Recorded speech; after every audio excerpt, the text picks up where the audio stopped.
నమస్తే, నేను సిరి. మాజీ మంత్రి అంబటి రాంబాబు గారు అయితే అల్లు అర్జున్ పుష్ప 2 సినిమా గురించి కొన్ని వ్యాఖ్యలు అయితే చేయడం జరిగింది. పుష్ప 2ని అడ్డుకోవడం ఎవరి వల్ల కాదు అన్నట్టు తను మాట్లాడడం జరిగింది. సో దీనికి సంబంధించి మరిన్ని విషయాల్ని మనకు తెలియజేయడానికి ఇప్పుడు మనతో పాటు ఉన్నారు ప్రముఖ సీనియర్ జర్నలిస్ట్ టీవీఎస్ గారు. నమస్కారం సార్. నమస్తే సార్, ఇప్పుడు చూస్తుంటే మాజీ మంత్రి అంబటి రాంబాబు గారు కొన్ని వ్యాఖ్యలు చేశారు. ఏంటంటే పుష్ప 2 సినిమా గురించి అల్లు అర్జున్ గారు పుష్ప 2తో వస్తున్నారు December 5th. సో ఆ సినిమాని అడ్డుకోవాలని చాలామంది చూస్తున్నారు, అది ఎవరి వల్ల కాదు అని చెప్పేసి తను మాట్లాడడం జరిగింది. నేను అసలు అంటే ఎవరిని ఉద్దేశించి మాట్లాడారో ఏంటి, ఎవరు అడ్డుకుంటారు అంటే అంబటి రాంబాబు ట్వీట్ చూస్తే, ఆయన యొక్క కామెంట్స్ చూస్తే పుష్ప 2 అంటే ఇప్పుడు ఆయన ఎవరు అల్లు అర్జున్ వైసీపీలో చేరాడా?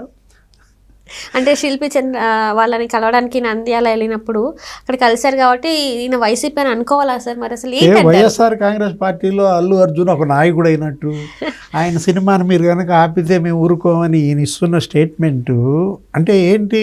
ఏదో రకంగా అల్లు అర్జున్ని వైఎస్ఆర్ కాంగ్రెస్ పార్టీలోకి లాక్కుందామనా, లేకపోతే ఏదో రకంగా మెగా ఫ్యామిలీలో చిచ్చు పెడదామనా? అంటే ఇప్పటికే గతంలో మనం చూసాం వీళ్ళ యొక్క కుట్రలు. ఏది బాలకృష్ణకి పవన్ కళ్యాణ్ ఫ్యాన్స్కి మధ్య చిచ్చు పెట్టే కుట్రలు, చిరంజీవికి ఎన్టీఆర్ అభిమానులకి చిచ్చు పెట్టే కుట్రలు. అంటే వాళ్ళ యొక్క సోషల్ మీడియాలో కావచ్చు, లేదు ఆ పార్టీ కావచ్చు, అసలు ఏదో రకంగా ఇద్దరిని విడదీసి ఇద్దరి మధ్య మంట పెట్టి కానీ మీ పార్టీ బతకదా? ఇప్పుడు అంబటి రాంబాబు ఇప్పుడు రేపొద్దున ఎప్పుడో 4వ తారీఖు ఎప్పుడో రిలీజ్ ఉందనుకుంటా, December 5th ఉంది సార్. అదేంటి అసలు నీకు అదో పెద్ద సెన్సేషన్ అంటున్నారు. పుష్ప 2 అసలు నీకు దేశం మొత్తం బద్దలైపోయేటట్టుగా ఉంది.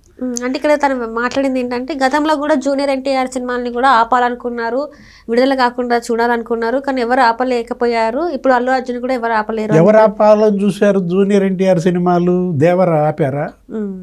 లేదు. నిన్నగాక మొన్న దేవర సినిమా విడుదలవుతుంటే టికెట్లు అమ్ముకున్నారు, సినిమాలు వేసుకున్నారు. ఎన్టీ రామారావు జూనియర్ ఎన్టీఆర్ వచ్చి ఏమన్నా కలిశాడా? గతంలో సినిమా విడుదల అవ్వాలంటే హీరో వచ్చి సీఎంని కలవాలి. జగన్మోహన్ రెడ్డి సీఎంగా ఉన్నప్పుడు మీ సినిమా ఆంధ్రప్రదేశ్లో రిలీజ్ అవ్వాలంటే నన్ను వచ్చి కలవాలి, నాకు మొక్కాలి, నాకు నమస్కారం పెట్టాలి, అప్పుడు కానీ నీ షోలు అనుమతించను. మనం చూసాం కొత్త చట్టాలు తేవడం, టికెట్ రేట్స్ గురించి. అంటే అసలు సినిమాలలో అటు విడుదలలో డిస్ట్రిబ్యూటర్లలో కూడా ప్రభుత్వ ప్రమేయం.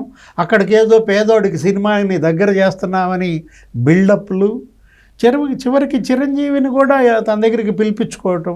అవును సార్. చిరంజీవి లేచి నుంచుని నమస్కారం చేస్తే ఆ వీడియో బయటికి రిలీజ్ చేసి తన ఈగో సాటిస్ఫాక్షన్ జగన్మోహన్ రెడ్డి. అసలు దానివల్లేగా జగన్ ఓడిపోయింది. ఇప్పుడు చిరంజీవి లాంటి గొప్ప నటుడిని, నాయకుడిని అంత అవమానించాడనే కదా రగిలిపోయింది ఆంధ్రప్రదేశ్. ఇప్పుడేంటి మళ్ళా అల్లు అర్జున్ని జగన్ బుట్టలో వేసుకుందామనా? ఇప్పుడు శిల్ప రవికిరణ్ రెడ్డి ఇందాక నువ్వు అన్నావు నంద్యాల ఎలక్షన్ అప్పుడు ఏదో వచ్చాడు, వాళ్ళేంటి ఏదో ఫ్రెండ్స్ అని కూడా చెప్పారు, ఫ్యామిలీ ఫ్రెండ్స్, అతను కలిసి చదువుకున్నారో ఏదో, అతను కంటెస్ట్ చేస్తున్నాడు కాబట్టి అక్కడికి వెళ్ళాడు, పిలిచాడు, పాపం కేసుల్లో ఇరుక్కున్నాడు.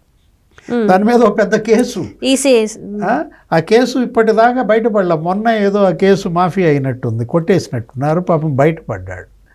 అతనేదో అతని సినిమాలు, ఇప్పుడు ఆయన కూడా ఒక 30-40 సినిమాల్లో యాక్ట్ చేశాడు. ఇవాళ అసలు హయ్యెస్ట్ రెమ్యునరేషన్లోకి వెళ్ళిపోయాడు ఒక టైంలో. పవన్ కళ్యాణ్ ఎప్పుడైతే రాజకీయాల్లోకి వచ్చాడో అక్కడ ఆ ప్లేస్ ఖాళీ అయిన పరిస్థితుల్లో ఏది చిరంజీవి ప్లేస్ని పవన్ కళ్యాణ్ ఆక్యుపై చేశాడు. ఇప్పుడు పవన్ కళ్యాణ్ ఇటు పొలిటికల్గా బిజీ అయిపోయేసరికి అల్లు అర్జున్ నీకు ఆ పుష్ప సక్సెస్ వల్ల ఇవాళ ఏంటి పాన్ ఇండియా స్టార్ అయిపోయాడు. మొన్న చూసాం ఏదో బీహార్లోనో ఎక్కడో, రైట్ సార్, పాట్నాలో ప్రీ రిలీజ్ ఈవెంట్ చేశారు. అక్కడ కొన్ని అంటే లక్షల మంది వచ్చారు, 7.5 లక్షల మంది దాకా వచ్చారని చెప్పేసి కొట్టుకున్న పరిస్థితి. అసలు నీకు అసలు పెద్ద ఏంటి రద్దీ, తొక్కిసలాట మనం చూసాం. ఇప్పుడు ఇవాళ అతనుకున్న ఇమేజ్ అలాంటిది, ఆయన్ని ఎవరు ఆపుతారు? అంటే నువ్వు ఇప్పుడు అల్లు అర్జున్కి మేలు చేస్తున్నాడా, కీడు చేస్తున్నాడా? అంబటి రాంబాబు ఈ వ్యాఖ్యల ద్వారా రేపొద్దున కొంతమందిని పుష్ప 2 చూడొద్దనా? అంటే అల్లు అర్జున్ని తీసుకొచ్చి తన మనిషనో తన జగన్మోహన్ రెడ్డి ఫ్రెండ్ అనో లేకపోతే వైఎస్ఆర్ కాంగ్రెస్ పార్టీ నాయకుడనో ఇలా చిత్రించడం ద్వారా అది అర్జున్కి మేలా, పుష్ప 2కి లాభమా?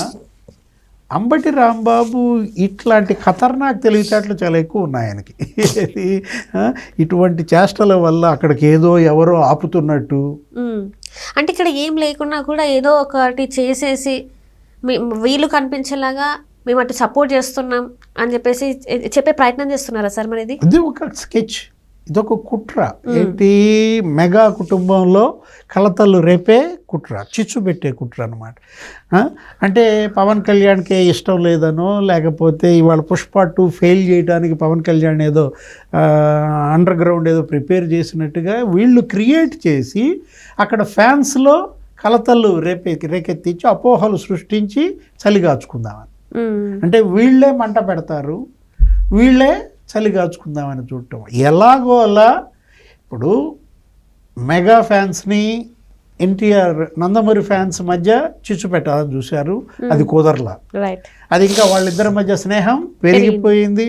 అసలు ఆహాలో ఇవాళ నందమూరి బాలకృష్ణ షో నీకు తెలుసు, ఏది అసలు బాలకృష్ణ వల్ల అన్స్టాపబుల్ నీకేమైంది, సూపర్ సక్సెస్ అయింది.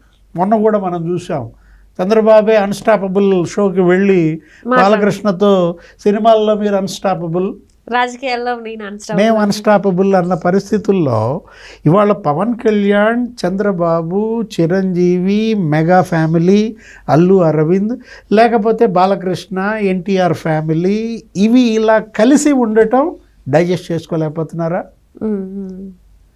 వీళ్ళంతా డైజెస్ట్ చేసుకోలేకపోతే వాళ్ళంతా కలిసి ఉంటారు. వీళ్ళకంత కడుపు నొప్పి వస్తే వాళ్ళంతా నవ్వుకుంటున్నారు. అంటే మీరు ఇంకా మీకు బుద్ధి రాకపోతే, ఇంకా మీకు తత్వం బోధపడకపోతే కూటమిని విడగొట్టాలని చూశారు. అసలు పవన్ కళ్యాణ్ తెలుగుదేశం పొత్తు పెట్టుకోకూడదని అసలు వీళ్ళెంత కుట్రలు చేస్తే పవన్ కళ్యాణ్ అంత ఫ్రెండ్షిప్ చేశాడు.